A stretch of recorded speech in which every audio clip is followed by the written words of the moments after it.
사랑하는 성도 여러분, 오늘은 레위기 강의 7번째 시간입니다. 레위기에 나오는 구약의 제사법은 오늘날 우리의 예배와 밀접한 관계가 있으므로 제사법들의 영적인 의미에 대해 우리도 잘 알고 있어야 한다 했지요. 그래서 여러 가지 제사법 중에서 제일 먼저 번제에 대해 설명하고 있는데, 지난 시간까지는 숫송아지를 번제의 제물로 드리는 방법에 대해 살펴보았습니다. 성도 여러분, 번제의 의미가 무엇이라 했습니까? 번제는 내가 살아계신 하나님을 인정하며 나의 하나님으로 고백합니다 하는 믿음의 표현이라 했습니다. 죄사함 받고 하나님의 말씀 가운데 거함으로 하나님께 지킴받고 보호받을 자격을 얻게 되는 필수적인 제사이지요. 그런데 구약시대 사람들이 번제를 드릴 때 항상 송아지로 제물을 삼아야 한다면 한 가지 문제가 생길 수가 있습니다. 오늘날도 송아지는 비싼 것인데 그 옛날 가축이 귀하던 시절에 때를 따라 흠없는 송아지를 잡아서 번제로 드리려면 가난한 사람들은 어떻게 해야 하겠습니까? 오늘날도 아프리카나 저 가난 나라 또 뭐 중동도 그렇고 보면은 장가 갈 때에도 이런 이제 소나 이런 걸 예물로 이제 드려서 신부를 맞이해 오는 경우를 많이 봅니다. 그런데 이런 뭐 소 하나 신부 측에서 요구하는 뭐 소 아니면은 뭐 돼지도 이런 짐승 몇 마리가 없어가지고 장가를 못 가는 남자들이 너무 많이 있습니다. 세계 곳곳에. 우리나라도 옛날에 보면 이게 돈으로 자기 딸들을 파는 경우가 참 많이 있었지요. 그걸 아니면 논 몇 마지기, 한두 마지기, 논 몇 마지기에 딸을 팔기도 하고, 또는 돈 뭐 부채를 갚게 팔기도 하고, 돈으로 팔기도 하는데, 오늘날은 어떤가요? 오늘날은 그런 것이 없나요? 우리나라? 오늘날도 있는 것도 같아요. 그냥 돈 보고 딸을 이렇게 주는 경우도 많이 있고, 또는 하여튼 뭐 받고 이렇게 주는 경우도 있는 거 봅니다. 그래서 가난한 사람들은 어떻게 해야 되겠습니까? 돈이 없어서 번제를 드릴 수 없으면 죄 사함도 받지 못하고 사망으로 가야 하는 것일까요? 그렇지는 않습니다. 하나님께서는 가난한 사람들도 번제를 드릴 수 있도록 길을 열어주셨습니다. 부자나 가난한 사람이나 다 번제를 드릴 수 있도록 소 외에도 제물로 드릴 수 있는 짐승들을 정해 주신 것입니다. 오늘은 소가 아닌 다른 짐승들을 번제로 드릴 때는 어떻게 해야 하는지를 살펴보겠습니다. 증거되는 말씀을 통하여 모든 사람을 구원하기 원하시는 하나님의 긍휼과 사랑을 더욱 마음 깊이 깨달으시며 중심으로 하나님을 사랑하며 섬기는 여러분이 되시기를 주님의 이름으로 축원합니다. 사랑하는 성도 여러분, 본문 10절에 보면 만일 그 예물이 떼의 양이나 염소의 번제이면 흠없는 수컷으로 드릴지니 했고, 14절에는 만일 여호와께 드리는 예물이 새의 번제이면 산 비둘기나 집 비둘기 새끼로 예물을 삼을 것이요 했습니다. 원래 하나님께 번제로 드리려면 흠없는 숫송아지가 가장 적합하지만 어떤 사람들은 소를 드릴 형편이 되지 않습니다. 오늘날 사람들의 생활을 보아도 그 경제적인 수준이 다 각각이지요. 어떤 사람들은 옷 한 벌에 혹은 장식품 하나에 수백만 원까지도 쉽게 쓸 수 있는 형편이 되는가 하면 어떤 사람에게는 그 돈이 한 달 수입과 맞먹습니다. 그런가 하면 또 어떤 사람은 최저 생활비도 벌지 못하여 먹을 것과 입을 것조차 걱정하며 살아야 하고요. 구약시대 이스라엘 사람들도 다 형편이 다르므로 어떤 사람은 여러 마리의 송아지도 능히 드릴 수 있지만 어떤 사람은 한 마리의 송아지조차도 드릴 형편이 되지 못하는 것입니다. 그러나 어떤 상황이라도 죄사함 받아 생명을 얻으려면 반드시 피의 제사를 드려야 합니다. 아무리 가난해도 반드시 번제를 드려야 하는 것입니다. 그래서 원래는 소를 드려야 하지만 하나님께서는 자비와 긍휼 하심 가운데 각 사람이 상황과 형편에 따라 드릴 수 있게 허락해 주셨습니다. 그래서 송아지를 드릴 수 없는 사람에게는 양이나 염소를 드리도록 하셨고, 그보다 더욱 가난하여 양이나 염소조차 구할 수 없다면 비둘기를 번제로 드릴 수 있게 하셨지요. 소와 양이 하나님께 드리는 예물로서 적합한 이유는 이미 레위기 강의 3번째 시간에 설명을 했지요. 소와 양보다는 못하지만 염소의 경우에도 사람들이 쉽게 구할 수 있는 가축 중에서는 비교적 제물로 쓰기에 합당한 짐승입니다. 초식동물로서 다른 짐승들보다는 유순한 편에 속하고 젖이나 가죽을 주고 고기를 사람에게 제공하여 유익을 주는 짐승이지요. 가장 가난한 사람들에게 허락하신 비둘기 역시 온순하고 영리하여 길들이기 쉬운 짐승으로 하나님께 드리기에 적합한 제물이고요. 성도 여러분, 각 사람의 상황과 여건에 따라 번제를 받으시는 하나님께서는 오늘날 우리의 신앙생활에서도 각 사람의 능력과 수준을 고려하여 예배를 받으십니다.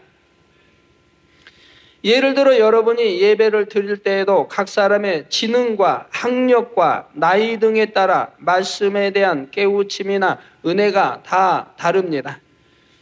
머리가 좋고 공부를 많이 한 사람이 있고 머리도 나쁘고 글도 배우지 못한 사람이 있다고 할 때 똑같이 예배를 드린다 해도 머리가 좋고 공부를 많이 한 사람이라면 말씀을 깨우치거나 기억하며 마음에 명심하는 것이 비교적 더 쉬울 수 있는 것이지요.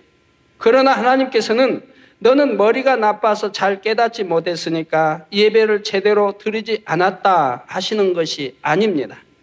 정령 중심으로 하나님께 예배하고자 하는 사람이라면 그의 중심을 받으시고 너는 향기로운 예물을 드렸다 인정하시는 것이지요.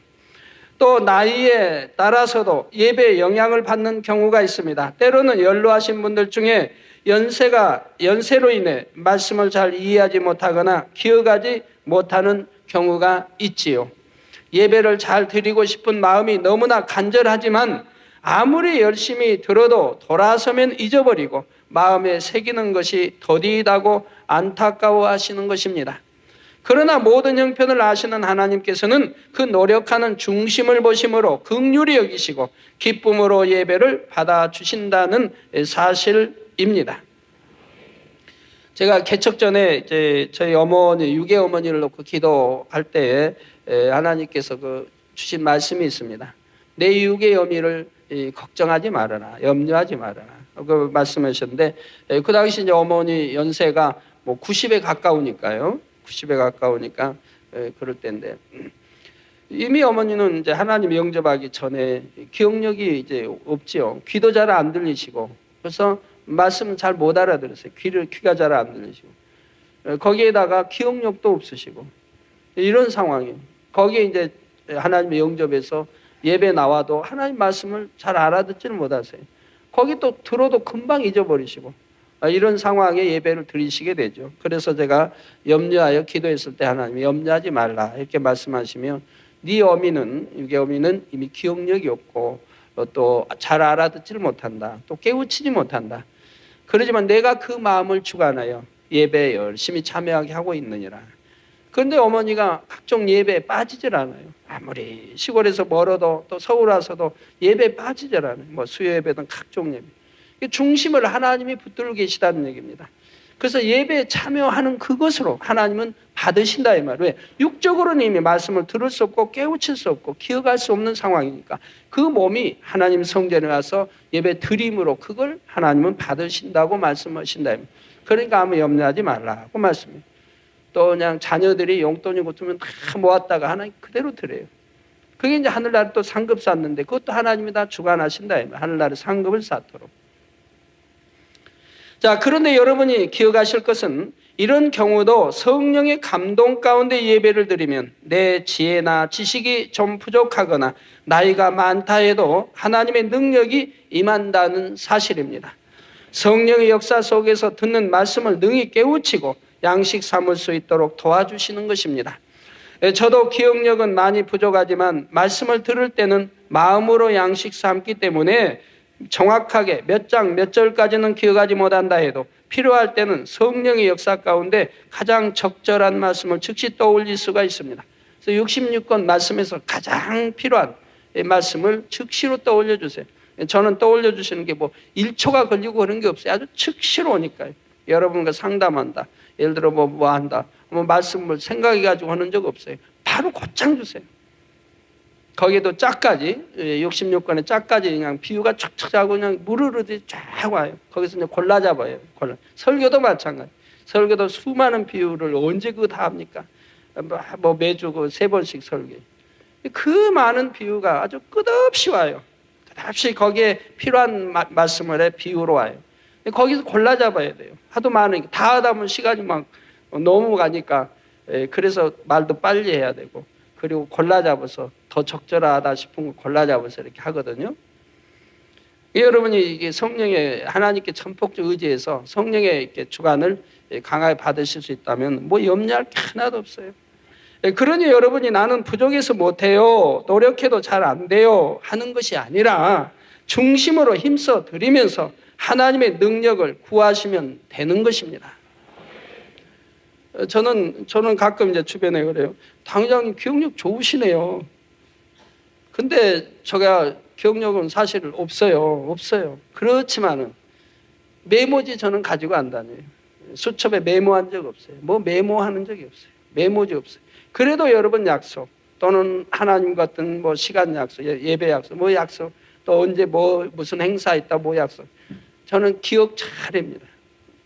기록하지 않아도, 메모하지 않아도, 그렇게 기억력이 없어도 하나님과 관련된 것은 정확하게 기억하게 해주셔 실수하지 않도록 성령님이 주관하세요. 그러니까 뭐 약속에도 잊어버려요. 저는 거기서 명심하지도 않아요. 왜? 때가 되면 반드시 떠올려 주시니까. 성령이 떠올려 주셔서 실수하지 않게 해주시니까. 그래서 성경에 보면 범사에 하나님을 의뢰하라는 거예요.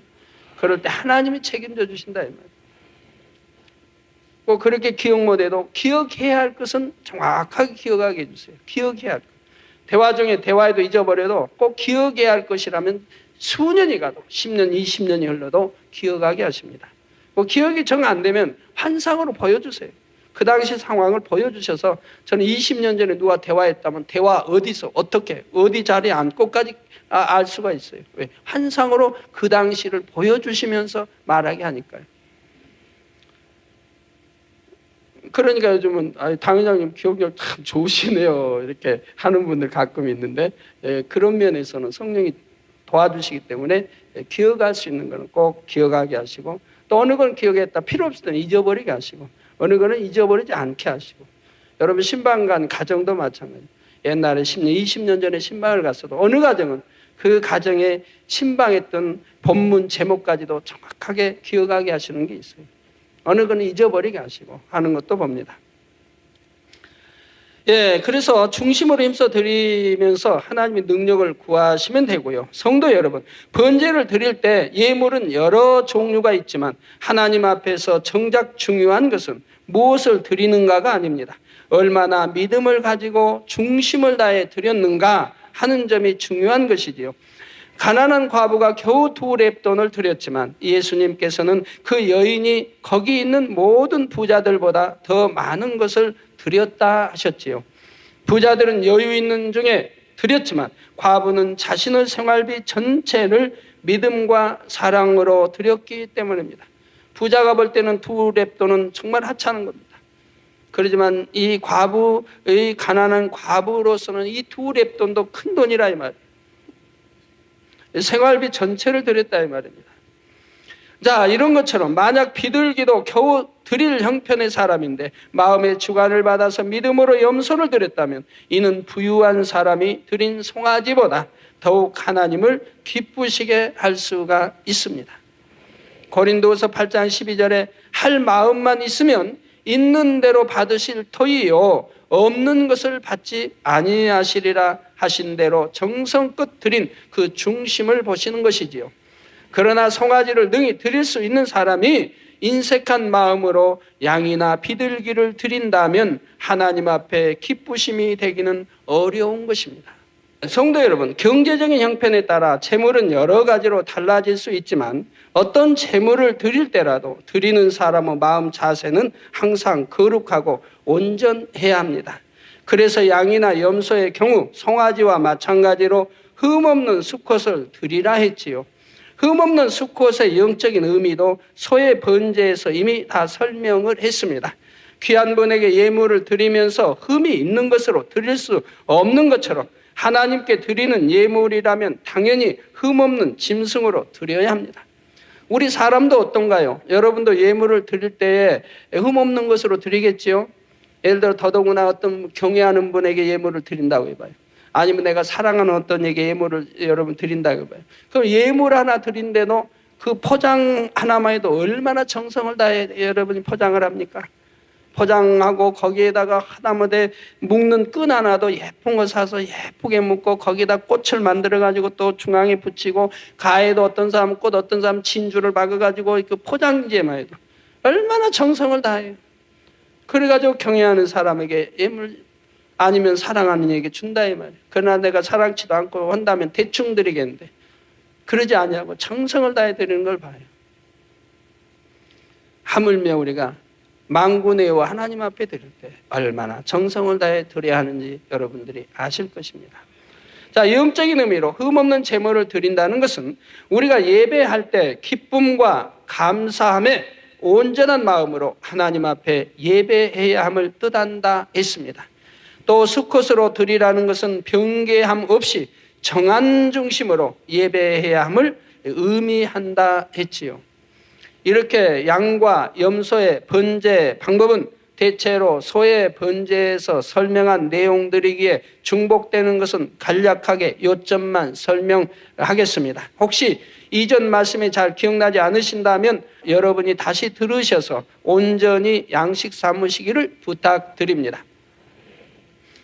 이제 11절에 그가 단 북편에서 여호와 앞에 잡을 것이요 아론의 자손 제사장들은 그 피를 단 사면에 뿌릴 것이며 했습니다. 우리가 이거 잡는 거 하나도 동에서 잡으면 어떻고 서쪽에서 잡으면 어떻고 남쪽에서 잡으면 어떻고 어떻습니까? 근데 하나님 말씀은 단 북편에서 잡아야 한다고 하시죠. 에이 아무데 잡으면 어때요 하고 했다면은 그건 하나님이 기뻐 받으시는 번제가 될 수가 없는 거지요.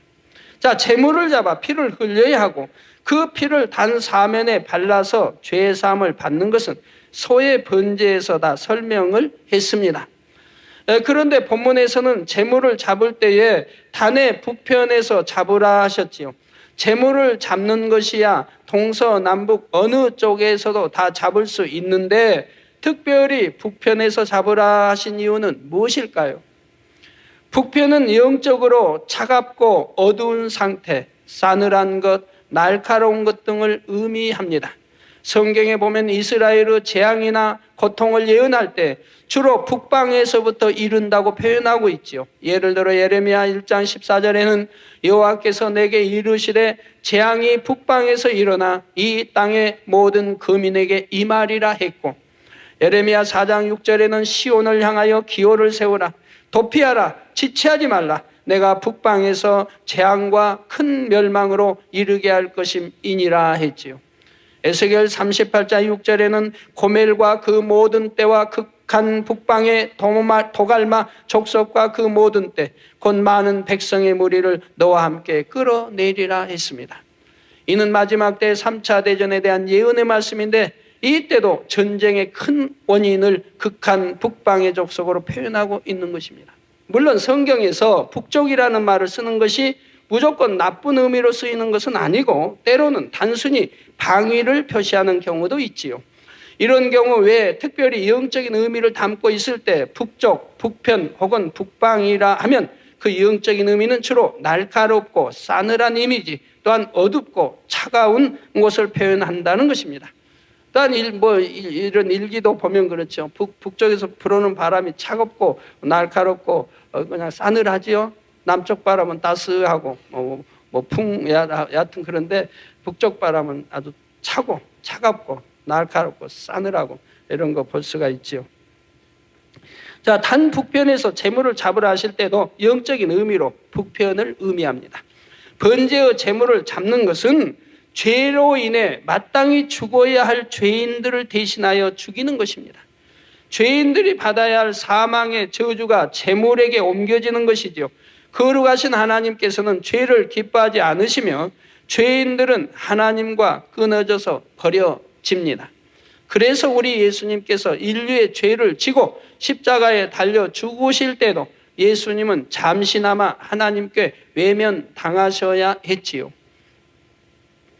마가복음 15장 34절에 보면 제9시에 예수께서 크게 소리 지르시되 엘리 엘리 라마 사막다니 하시니, 이를 번역하면 나의 하나님 나의 하나님 어찌하여 나를 버리셨나이까 하는 뜻이라 했습니다. 우리 주님은 항상 이 땅에 오셔서 제자들이나 누구에게나 아무리 위협하는 어떤 자 앞에서도 하나님을 하나님이라 한 적이 없어요. 아버지라 반드시 했죠. 나의 아버지, 아버지라고 표현했어요. 근데 성경에 비록 이 장소에, 이곳에서만 십자가에 처형받고 이제 운명하시기 전에 꼭 이곳에서만 한번 하나님이라 한다 이 말이에요. 나의 하나님 나의 하나님 어찌하여 나를 버리셨나이까 라고 하신다 이 말입니다.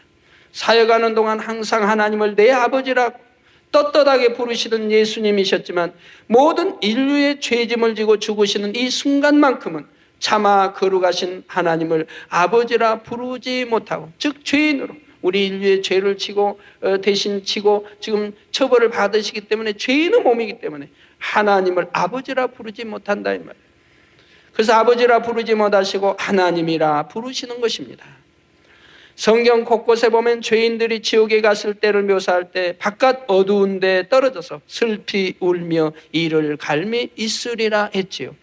이렇게 죄인들은 어둡고 두려운 곳에서 홀이라도 남김없이 죄값을 갚아야 하는데, 재물이 그 죄값을 대신 지고 죽어야 하는 장소를 하나님께서는 단의 북편으로 정해 주신 것입니다.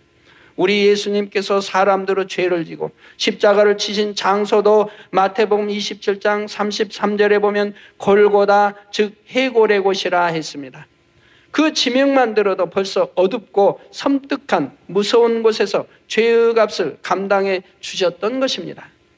이렇게 죽음의 자리에 우리 예수님께서 서심으로 우리의 죄값을 사해 주셨기에 주를 믿는 우리는 더 이상 어둡고 무서운 지옥에 가지 않을 수 있게 되었습니다. 밝게 빛나며 영광스러운 천국에 가서 영원히 행복을 누릴 수 있게 된 것이지요. 다음으로 제물의 피를 단 사면에 뿌린다는 것도 이미 소의 번제에서 설명을 했습니다. 우리가 동서남북 어느 곳에서 지은 죄이든 모든 죄를 사하는 의미로 피를 단 사면에 뿌리는 것입니다. 진리에서 벗어나 생각하고 행한 모든 일들을 모두 사함받기 위한 것이지요. 이렇게 사함받은 후로는 다시는 범죄치 않고 하나님께서 원하시는 길로만 가며 진리로만 행할 수 있어야 한다 했습니다. 본문 12절과 13절에도 계속해서 여러분이 이미 들으신 내용이 나옵니다. 그는 그것에 각을 뜨고 그 머리와 그 기름을 베어낼 것이요 제사장은 그것을 다 단 윗불 위에 있는 나무에 벌려 놓을 것이며 그 내장과 정갱이를 물로 씻을 것이요 제사장은 그 전부를 가져다가 단 위에 불살라 번제를 삼을지니 이는 화제라 여호와께 향기로운 냄새니라. 제물을 잡아 각을 뜨는 것과 머리 기름을 불사른다는 말씀의 영적인 의미, 또 단 윗불에 나무를 벌려놓는 것이나 내장과 정갱이를 씻는 것까지 그 안에는 하나하나 영적인 의미들이 담겨 있다 했지요. 간략하게만 설명하자면 제물의 각을 뜨는 것은 질서를 쫓아 예배의 순서가 정해져 있는데 모든 순서들을 다 온전히 드려야 온전한 번제가 되는 것이라 했습니다. 그래서 묵도, 예배 시작하기 전 묵도하기 전에 와서 벌써 준비하셔야 하고, 그리고 묵도로 시작해서 축도까지 아니면 주 기도문까지 이렇게 다 드려져야 온전한 번제라 이 말입니다. 아이고 나는 바쁘니까 주기도문 아니 뭐 말씀은 들었으니까 주기도문 하기 전에 축도하기 전에 나는 일어나야지 라고 해서 자리를 뜨면 안 되는 것이라 이 말이에요. 자, 머리를 불사른다는 것은 비진리의 생각을 버리고 잡념 없이 하나님의 말씀에 집중하여 예배하는 것이고, 자, 여러분들 예배 드리실 때 이제 뭐 보통 1시간 반 예배 드리는데 묵도부터 이제 끝까지 이 1시간 반 동안에 잡념 없이 나는 신령과 진정으로 예배 드린다고 아마 여러분이 참 자신을 평할 수 있는 분 손들어 하시면 과연 얼마나 드실 수 있을까요? 나는 1시간 반 예배 드리는 동안에 대예배, 저녁 예배, 금요철에 예배 동안에 나는 잡념 없이 드립니다. 나는 1분 1초도 잡념 없이 신령과 친정으로 묵도부터 주기도문까지 아니 축도할 때까지 드립니다 하는 분들 과연 얼마나 될까요? 우리 학생들을 둔 이제 자녀들 학생 자녀들 둔 성도 여러분 자녀들이 왜 공부 잘한 줄 아십니까? 왜 누구는 공부 못합니까? 공부 잘하는 비결도 있겠지만 공부 잘하는 게 어려운 게 아니에요. 저희 조카들이요 아주 공부를 잘해요. 잘하는 조카들이 많아요. 근데 그중에 이제 한 조카는 보면 입학도 수석, 졸업도 수석, 전교에서 항상 1등. 누가 아주 추월도 안 되는 아주 단독 1등으로 계속 1등만 전교 1등. 그런데 이 애가 왜 그렇게 공부를 잘하냐. 학교 가면 선생님 말씀은 시종 한마디 놓치지 않고 경청한다 이 말이에요. 시종 경청. 그리고 그걸 마음에 담고 선생님이 가르친 대로 한다. 예습 복습 철저히 한다 이 말이에요. 꼭 복습해 가고 배운 것도 예습하고 이렇게 한다. 그것만 잘해 그것만. 그리고 그게 이제 습관이 돼 있으니까 아주 공부가 즐겁고 재밌죠. 많이 안 해도 그렇게 해서 그 애는 공부를 그렇게 잘한다 이 말이에요. 그래서 우리 학생들도 그렇게 할 수만 있다면 습관을 잘 들여서 부모님들이 잘 들이게 해서 공부할 때는 공부하고 놀 때는 놀고 책을 독서할 때는 독서하게 그냥 공부이라고 왜 누구는 잘하는 거 그냥 하니까 공부가 싫어졌지. 잘하게 하면 돼. 우리 학생들이 왜 공부 못해? 취미도 안 붙고 못하니까 공부가 잘해봐야 공부하고 싶지.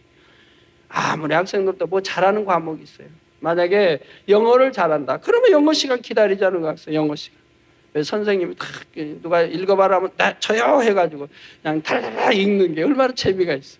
뭐 산수 수학 시간에 나가는데 선생님 문제 풀고 풀 사람은 저요 하고 착 풀고 그러니까 그런 수학 잘하면 수학 시간 즐겁고 음악 잘하는 학생은 음악 시간이 즐겁고 체육 잘하면 체육 시간이 즐겁고 미술 잘하면 미술 시간이 즐겁고 잘하는 시간은 즐거운 거예요. 잘하는 시간. 이제 못하니까 싫지요. 그래서 그 학생들도 습관을 잘 들여야죠. 집중력을 길러주고 부모 말씀에도 어려서부터 집중하여 들을 수 있게 장난치지 않고 장부하고 예배도 보면은 우리 저 유아실 보면은 막 예배 시간 돌아다니고 그냥 부모님이 찾고 그냥 일어나서 붙들고 막 한다 이 말이에요. 장난하고 또 서로 그냥 뛰어다니고 기어다니고. 근데 어떤 아이는 착하게 앉아서 시종 잠만 자고 조금만 하니까 알았지 뭐 잠자고 아니면은 부모 옆에서 예쁘게 예배드리는 아이도 있고. 여러분이 어렸을 때 잘 가르쳐야 한다 이 말이에요. 그렇게 정숙하고 나대지 아니하고 뭘 집중해야 할 수 있게 이렇게 가르쳐놓으면 학교 가서도 공부는 이렇게 하면 된다. 그리고 네 놀 때 놀고 뭐 할 때 하고 하게 해줘요. 그렇게 해주면 공부 실증 느끼지 않고 잘할 거 아니겠습니까? 그렇지 않기 때문에 그래서 학교에서 학생들이 잡념 없이 선생님의 강의를 시종 잘 들을 수만 있다면 드리고 양식 삼아 그대 그 시간 그날 이렇게 해나가면 자연히 공부 잘할 수밖에 없잖아요. 그 습관을 들여요. 그리고 반드시 복습에 가고 반드시 예습에 가고 그러면 짧은 시간 많은 시간 투자하지 아니해도 공부를 잘해갈 수 있다면 그냥 밀리지 않고 그래 밀릴 필요도 없고 이렇게 습관을 잘 들여 공부하면은 머리가 나빠서 못하는 게 아니라 적은 노력으로도 공부를 잘할 수가 있는 거죠. 우리 예배도 마찬가지. 예배도 신령과 친정으로 예배하라는 게 다 그런 거 아닙니까? 잡념 없이 하나님이 가르쳐 주신 방법을 쫓아서 이렇게 예배드리면 하나님이 기뻐하시고 또 여러분에게 축복을 주신다 이 말이죠. 그래서 우리가 머리를 불사른다는 것은 비진리의 생각을 버리고 잡념 없이 하나님의 말씀에 집중하여 예배하는 것이고 기름을 불사른다는 것은 진액을 다하고 생명을 다해 곧 신령과 진정으로 하나님께서 기뻐 받으실 만한 영적 예배를 드리는 것이라 했지요. 단 윗부리에 나무를 벌려놓는 것은 예배 드릴 때 하나님의 모든 말씀을 성령의 감동으로 깨우치고 양식 삼아야 하는 것이고요. 또 내장과 정갱이의 더러움을 물로 씻는 것은 우리가 하나님의 말씀을 통하여 죄악의 더러움을 다 씻어내야 함을 의미합니다. 내장은 배설물이 속에 쌓여 더러워진 것이고, 정갱이는 그 다리로 걸어서 더러운 것에 가고 더러움 가운데 거함으로 지저분한 것이 묻는 것이지요. 사람들은 몸으로 범죄하여 남을 속이고 욕하고 때리며 각종 죄를 범합니다. 또 몸으로 직접 범죄하지 않는다 해도 마음으로 미움, 시기, 질투, 교만 등의 죄를 범하지요. 세상 사람들은 마음이 아무리 죄악으로 더러워도 그것이 범죄라 인정하지 않지만, 하나님께서 보실 때는 마음속의 죄악들도 행함으로 짓는 죄와 마찬가지로 더럽고 추악한 것입니다. 자, 하나님 앞에 예배하며 살아가는 우리들은 행함으로나 마음으로나 범죄하는 모든 것들을 하나님의 말씀을 의지하여 철저히 벗어버려야 합니다. 더구나 이 마지막 때를 살아가는 우리의 경우는 이것만은 좀 이따가 버려야지 이렇게 생각하고 지체할 여유가 없습니다. 하나님의 말씀에 비춰보아 죄악이라고 깨달으면, 또 성령께서 역사하시면 그 즉시로 순종해서 그 자리에서 버려나가야 하는 것입니다.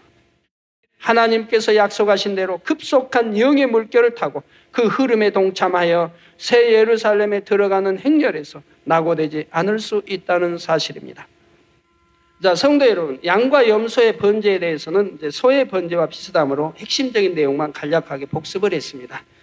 양이나 염소조차 드리지 못할 정도로 가난한 사람들은 새를 번제로 드리게 되는데, 새의 번제에 대해서는 다음 시간에 이어서 설명하겠고요. 결론을 말씀드립니다. 사랑하는 성도 여러분, 소나 양 혹은 염소나 비둘기 등 어떤 짐승을 제물로 드리는가의 차이는 있지만, 구약시대에 하나님의 백성들은 반드시 번제를 드려야만 했습니다. 부유한 사람이나 가난한 사람이나 관계없이 반드시 번제를 드려야만 죄를 사함받고 구원받아 생명을 얻을 수 있는 것이지요. 그런데 오늘날은 어떻습니까? 예수님께서 십자가에 죽으심으로 이 모든 번제의 과정들을 다 감당해 주셨습니다. 히브리서 7장 27절에 보면 저가 곧 예수님께서 저 대제사장들이 먼저 자기 죄를 위하고 다음에 백성의 죄를 위하여 날마다 제사 드리는 것과 같이 할 필요가 없으니 이는 저가 단번에 자기를 드려 이루셨음이니라 했습니다. 우리가 죄 사함을 받고 하나님께 나아가기 위해서는 성경에 기록된 대로 일일이 짐승을 잡고 복잡한 절차들을 따라 제사를 해야 하는데, 예수님께서 우리를 위해 단번에 죽으심으로 이 모든 제사의 절차를 대신 감당해 주셨지요. 부유한 사람을 위해서나 가난한 사람을 위해서나 온 인류를 대신해서 속죄의 제물이 되어 주신 것입니다. 지혜 있는 사람이나 지혜 없는 사람이나 건강한 사람이나 불구된 사람이나 빈부 귀천을 가리지 않고 모든 사람을 위해 십자가를 지고 죽어주신 것이지요. 이제 우리는 주를 믿고 매주 하나님의 성전에 나와 아버지 하나님께 예배하고 성도의 교제를 나누는 등 거룩한 주의를 지킴으로 번제를 드린 것과 같은 축복을 다 받을 수가 있습니다. 죄를 사함받고 하나님 안에서 지킴받으며 거룩하신 하나님과 교통하며 살아갈 수 있는 것입니다. 사랑하는 성도님들은 매주일 예배를 드릴 때마다 이처럼 대속해 주신 주님의 사랑을 더욱 깊이 마음에 새기시기를 부탁드립니다. 그리고 레위기에 하나님께서 명하신 대로 참된 의미의 영적 번제를 항상 드림으로 아버지 하나님의 사랑이 여러분의 삶 가운데 온전한 축복과 응답으로 임하시기를 하나님의 어린 양 예수 그리스도의 이름으로 축원합니다.